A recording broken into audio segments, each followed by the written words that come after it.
It is so important that the Atlanta Falcons finish strong versus the Carolina Panthers in week 1. Me and my guests are breaking down exactly why on today's podcast.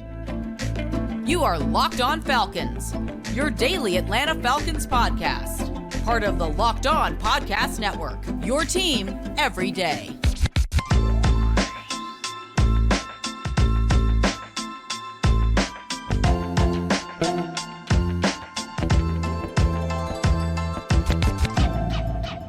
Welcome back, everyone, to another illustrious episode of the Locked On Falcons podcast, your daily Atlanta Falcons podcast, part of Locked On Sports Atlanta, your team every day. And today's episode is brought to you by PrizePicks, the easiest and most exciting way to play daily fantasy sports. Go to prizepicks.com/LockedOnNFL and use the code all lowercase LockedOnNFL for a first deposit match up to $100. So, guys, if you don't know me, I am your very humble host, Aaron Freeman, formerly covered the Falcons at falcfans.com, RIP, for many years. Now, this humble host of this illustrious podcast, people know me by a variety of AKAs and aliases. One of them is Sirius Black. One of them is Mr. Virtue Signal. One of them is Mr. Holier Than Thou, Mr. High and Mighty, were a couple of new ones I got today. And, of course, one of them is Mr. Drew. My friends call me Negative Nancy, but you can call me Mr. Drew. But you can become one of my friends by becoming an everydayer of this illustrious podcast. All you got to do is subscribe or follow for free on YouTube or wherever you listen to podcasts to get the latest episode as soon as it's available as your first listen. So without further ado, guys, we are going to jump into a conversation that I had today with Scott Bair of AtlantaFalcons.com about this week 1 win. So let's get into it right now. All right, everyone, welcome back with another illustrious guest. He is none other than Scott Bair. I believe your official title is the managing digital editor of AtlantaFalcons.com. Is that accurate, Scott? Yeah, that's a bunch of fancy terms put together by somebody on the corporate side of the building. I'm not sure what it means, but it sounds cool and it looks good on a business card. So absolutely. So you guys know Scott. He covers the Atlanta Falcons as he writes stuff. He podcasts about them. He talks about them. He's seen practices. We wanted to get Scott on ahead of week 1 to talk more about the season, but I'm glad it didn't really work out that way. And we can have you on to talk about this week 1 matchup. And so we'll jump into that, Scott. What was your biggest takeaway from the Falcons week 1 win over the Carolina Panthers? Yeah, I love that they finished, because if you look back at how many 1-score games were lost last year because of an inability to close. Even if you go back to the season opener last year against New Orleans, that was a game that could have and should have been won and was lost. And I think it was important that despite the fact that that offense and defense seemed a little disjointed early on, that they found a way to make adjustments and deal with the problems that they had. And then they finished strong. Not only finished strong, but they won by 2 scores. That hasn't happened very much over the course of the last 2 years. I like that they got better. I like that they identified problems and fixed them.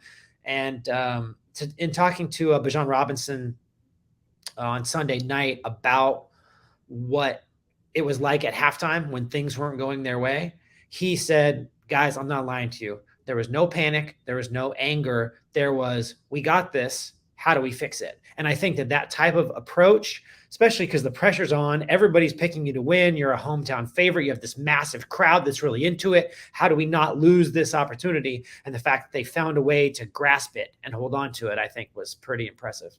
Okay. Yeah. I knew a couple of Falcon fans that were panicking at halftime. So it's nice to see the players and the coaches were not. And I think it's a great point that you bring up, that the team finished compared to last year. And right, like when you look at that 2-score win, like I wouldn't probably describe this game. It didn't feel like a 2-score win, given how most of the game went.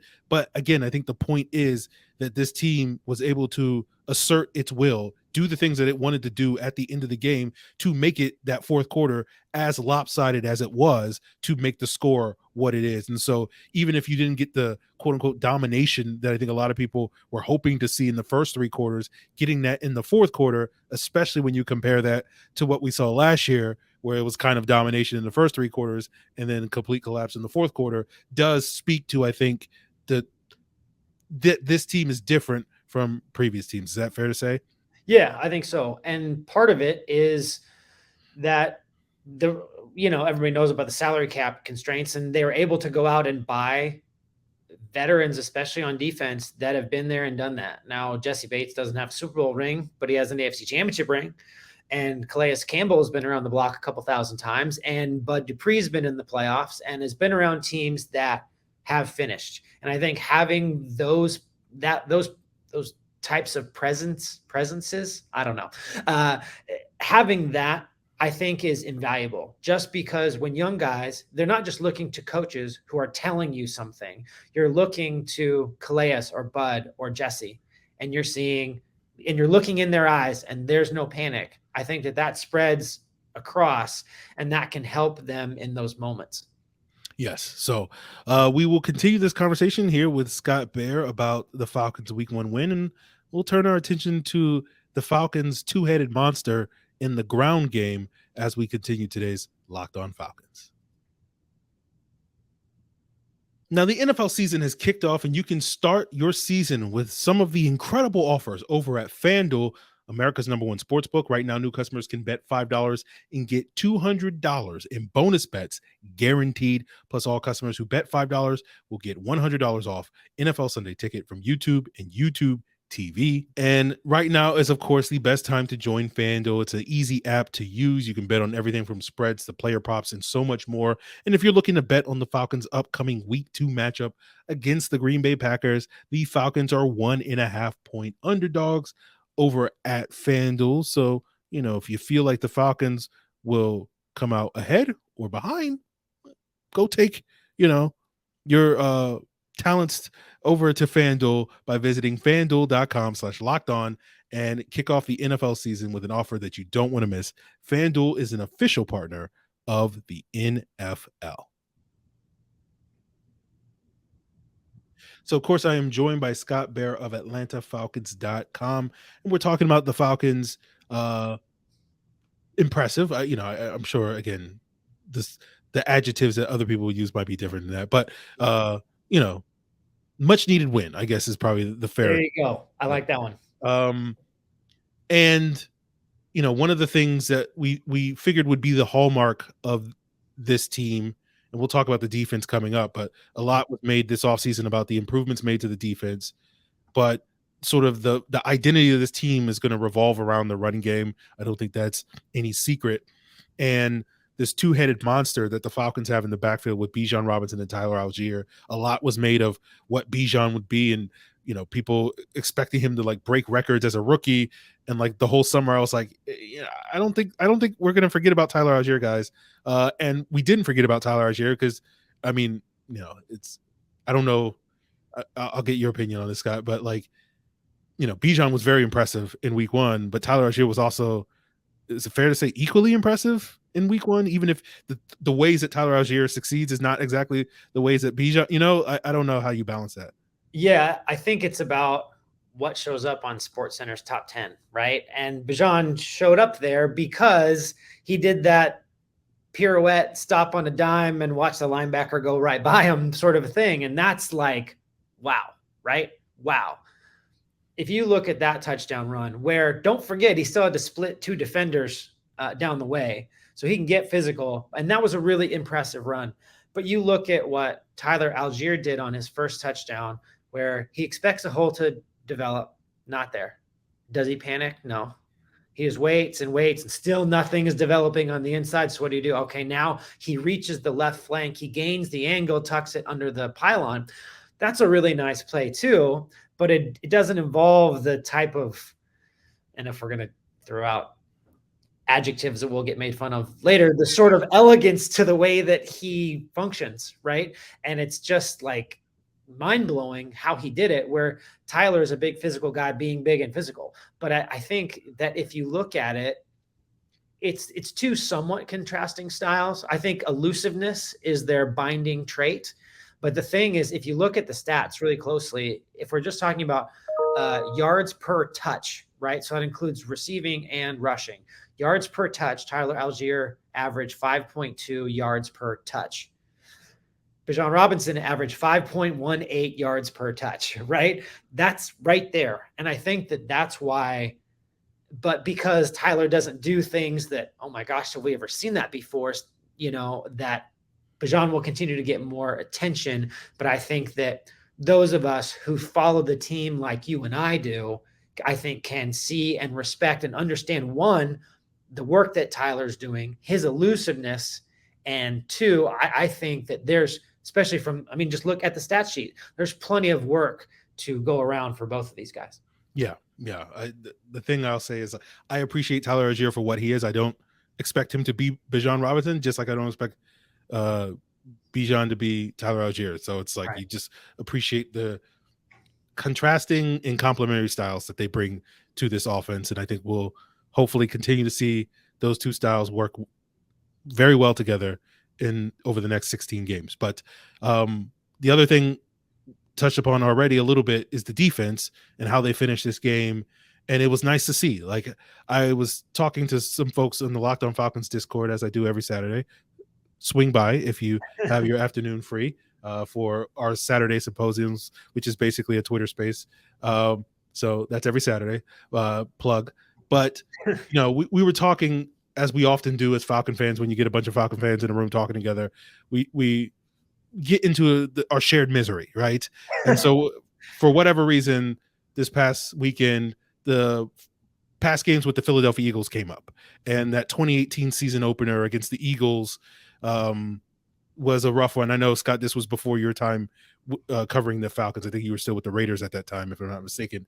But that was a game where it was notable to me that the Eagles defensive line, as it often does, asserted its will late in the game against the Falcons offensive line, and the Falcons just could not hold up, getting in a come from behind situation where they had to throw the ball to win the game. And one of the things I said to the folks at the Discord was, one day I would like to see that from a Falcons pass rush. And I think we saw that on Sunday with the Panthers, where you didn't really see I think a lot of people went into the game expecting the Panthers offensive line to be this disaster and the Falcons defensive line to kind of dominate from the start. And you didn't really get that. You didn't get a ton of pressure on Bryce Young. You didn't really see the team, Carolina outrush the Falcons in this game. But once the circumstances flipped and it was the Falcons didn't have to worry about stopping the run, they could just pin their ears back. You got to see that aggressive attacking style of defense that Ryan Nielsen has been preaching. And so for me, it's like, hey, I saw the thing that I've been waiting years and years to see. What were your thoughts on the Falcons defensive performance in this week one game? Yeah, I think it was a little bit of a slow start. There was room to run, especially on the inside for Carolina early on, which was a surprise to me, considering that area is often manned by Grady Jarrett and David Onyemata, who had good games. I think one thing that we saw, how heavy is that rotation up front, right? These wholesale changes, you saw tons of snaps from what I guess could be considered a second line.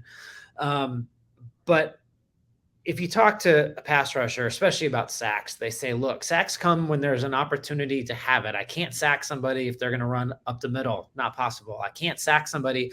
They're going to throw it into the flat in 0.75 seconds. Like, that's just not possible. But there are opportunities where you can get sacks. And guess what those are? Those are when, like, to your point, that you've got to throw and you've got to work the ball downfield and you're forced to be more one-dimensional. And at times, I think the Falcons have been in those positions and have not been able to capitalize. The thing that I liked about it is that we saw so many people get involved. Over the course of the game, 28 pressures, 3 sacks. You want to see those sack totals get higher, but I do think that the volume of pressure from a number of different people was important in how they were able to get it done. And in big moments, like on that big third down, Troy Anderson and Grady Jarrett played a meme at the quarterback. And those are the types of things that you want to continue to see. Now, look, there's no better time, even with the number 1 overall draft pick, there's no better time to catch a rookie quarterback than in week 1, right? Like, that's the best time to get it. So they're going to meet some resistance from more experienced quarterbacks who know how to operate without maybe getting into that type of trouble. But I don't think that matters. I think that you saw the defensive front really take over that that game late. That's probably why it didn't end up being a 1-score game, because you're right, it didn't feel like a 2-score win.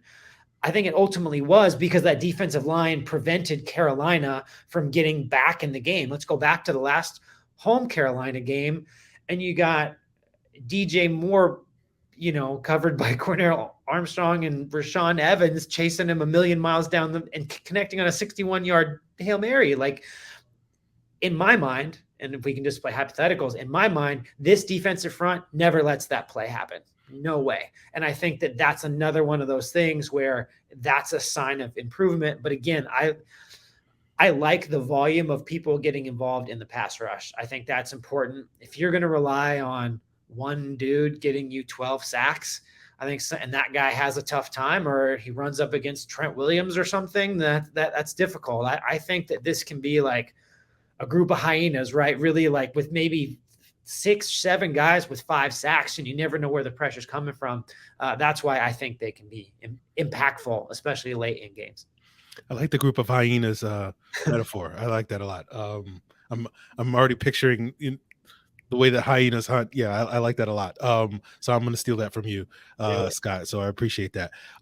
We will continue this conversation talking a little bit about some of those concerns, right? We've talked about the positives, right? But let's talk about the passing game. And I think most people walked away from this game a little concerned. We'll get Scott and see what his level of concern is coming out of this week 1 game as we wrap up today's Locked On Falcons.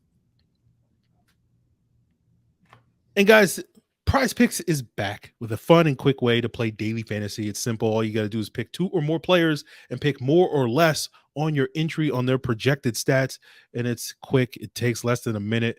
I like to get my money quick. And when you can earn up to 25 times your money with those entries, it's a great way. I think PrizePicks is also great to enhance fantasy football, right? Not just playing daily fantasy, but enhancing the fantasy that you play each and every week. And say if you're got Dalton Kincaid or Garrett Wilson on your fantasy team, it'd be great to go more or less on the entry to either enhance your expectations for what those guys could do for your fantasy team, or as a hedge against maybe one of those guys struggling and not helping your fantasy team. It's why PrizePicks is #1 daily fantasy sports app. So go to prizepicks.com/LockedOnNFL and use the code LockedOnNFL for a first deposit match up to $100. That's prizepicks.com/LockedOnNFL, or use the promo code LockedOnNFL, all in lowercase. PrizePicks, daily fantasy made easy. So, Scott, before we wrap up today's Locked On Falcons, I want to give a special shout out to the everydayers that tune in each and every day as their first listen. Of course, continue to make this podcast your first listen, especially tomorrow, where I will be breaking down my assessment of the All-22 film. And of course, that's an opportunity for people to ask their film-related questions, or, questions about really anything that people want. And of course, all the places to ask that will be in the description below. But Scott, wrapping up today's episode, are you concerned about the Falcons passing game? It didn't get off to a good start, did it? Absolutely not. The ability to move the ball downfield was hindered. You could tell that Brian Burns seemed like he was ready to sign a new contract in the second quarter. Yeah. He was a difficult human being to handle. The thing, especially one-on-one, and I'm not knocking Caleb. I'm just saying that that particular matchup at this particular time with a motivated and super talented individual created problems for the entire Falcons front. Desmond Ridder actually was pretty honest in saying that the offense needs to be better. I agree with him. I think most people do.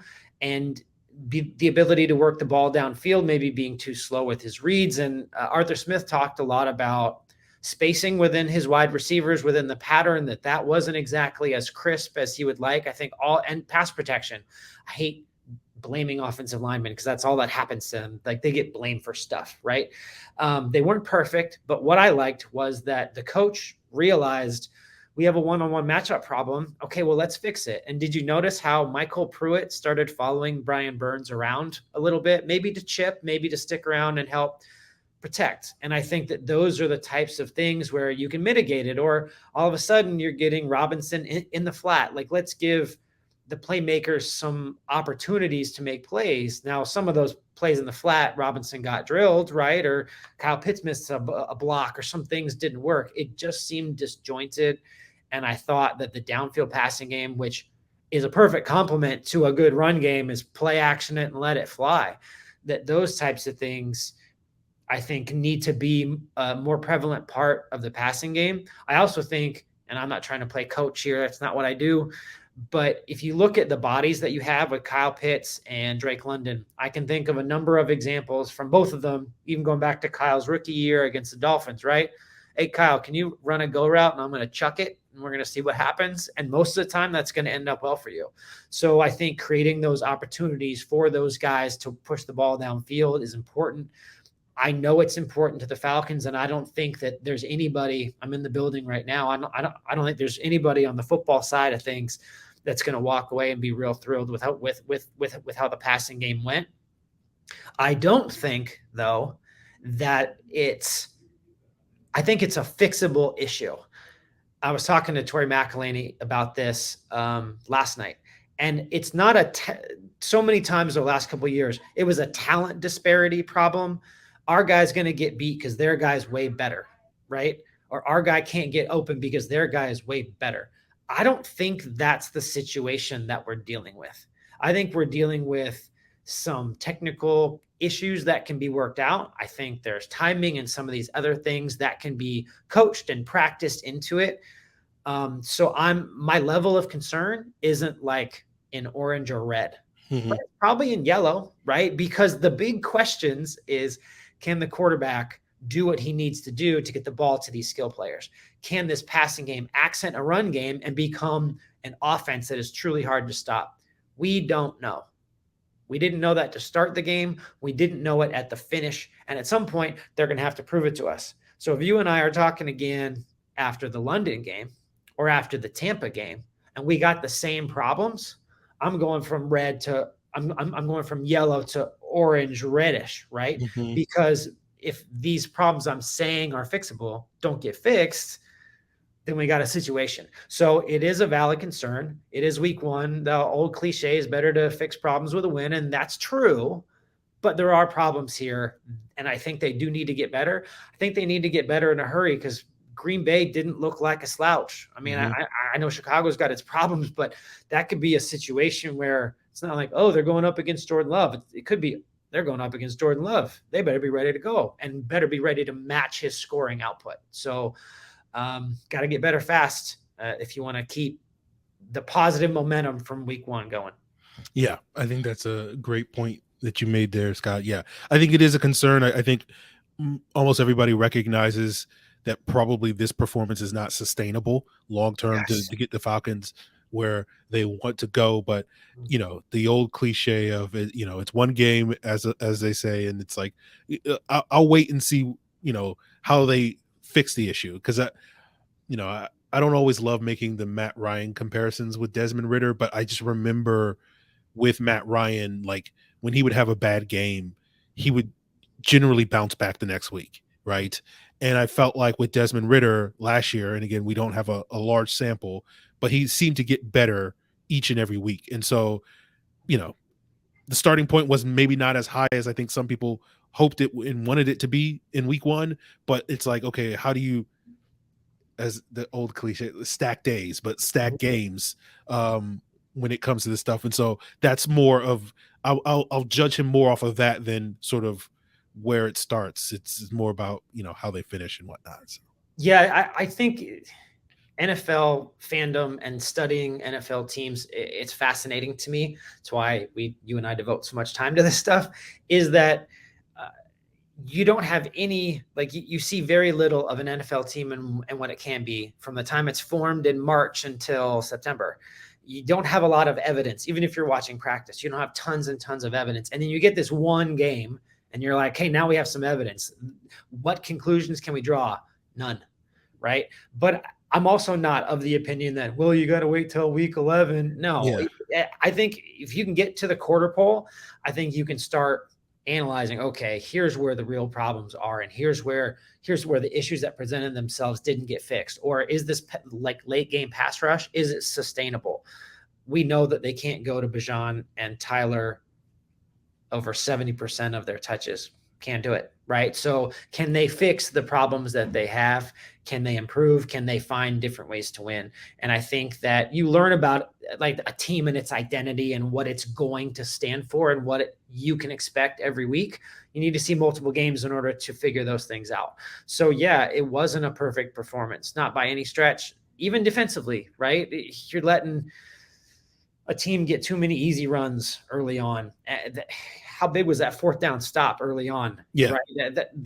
That one play had such a huge impact on everything else that came afterward. And I think that, all right, so like, what can we learn about this team next? And I'm pretty excited about it because this team's so intriguing. There's so many new parts. There's so many entertaining players to watch on both sides of the football, and seeing it come together and see how they deal with adversity, which is coming, I think is going to be really interesting to watch. I mean, gosh, if Arthur Blank takes to a podium and says, this is the third year of a 3-year plan, that to me says something. So how are they going to execute in the early portions of the third year of this 3-year plan?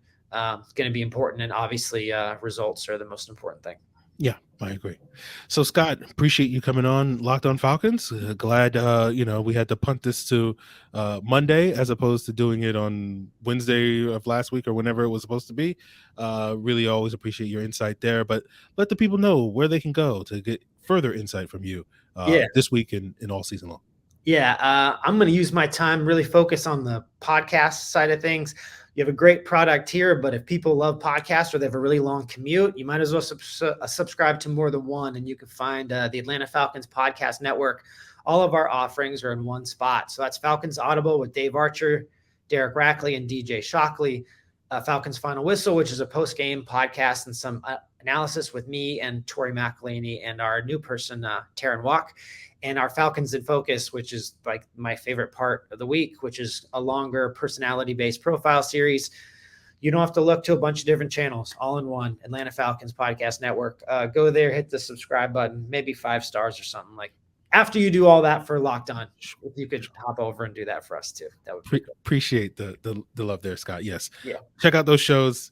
I don't listen to that many Falcons podcasts, but I do check out some of those shows. So. Yeah, because you're too busy making 1,000 of them. So yeah, pretty much it. Yeah. Once I clock out, I'm like, I'm done with the Falcons after I get out of here. So, but yeah, all great content there, especially really enjoyed the Falcons and Focus stuff over the summer of just getting through those dog days of summer, getting to know some of the players a little bit better. So always highly recommend that. But Scott, really appreciate you coming on today's Locked On Falcons. Look forward to future conversations. And hopefully if we have you back on later in the season, these issues that we're talking about will be non-issues at that point.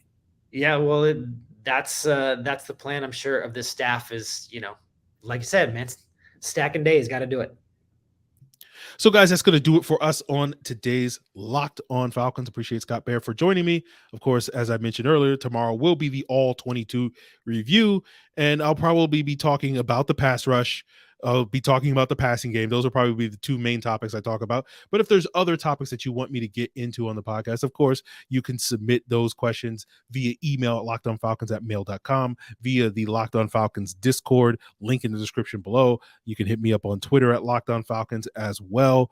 And of course, we now have a subtext. And if you haven't joined our subtext, it's basically a way for you to text me, provide your feedback, get insight and information in addition to what you get here on the podcast. And one way that you can, if you're not enticed enough, I think some of the people that join the subtext might get priority on some of these upcoming Q&As throughout the season. And so if you want to join that, click the link in the description below. It's $4.99 a month, but you start off with a 14-day free trial. So you can try it for 2 weeks. If you like it, keep going. If you don't like it, then you can drop it. No questions asked. So hopefully check that out, guys. And we will be back tomorrow. So continue to make us your first listen with that All 22 review. For your second listen, check out the Locked On NFL podcast, breaking down all the big action from this past week, as well as the upcoming action next week, including the or last week's action with the Monday night game. That's what they'll be breaking down as you're probably listening to this on Locked On NFL. So it's all part of Locked On Podcast Network, your team every day.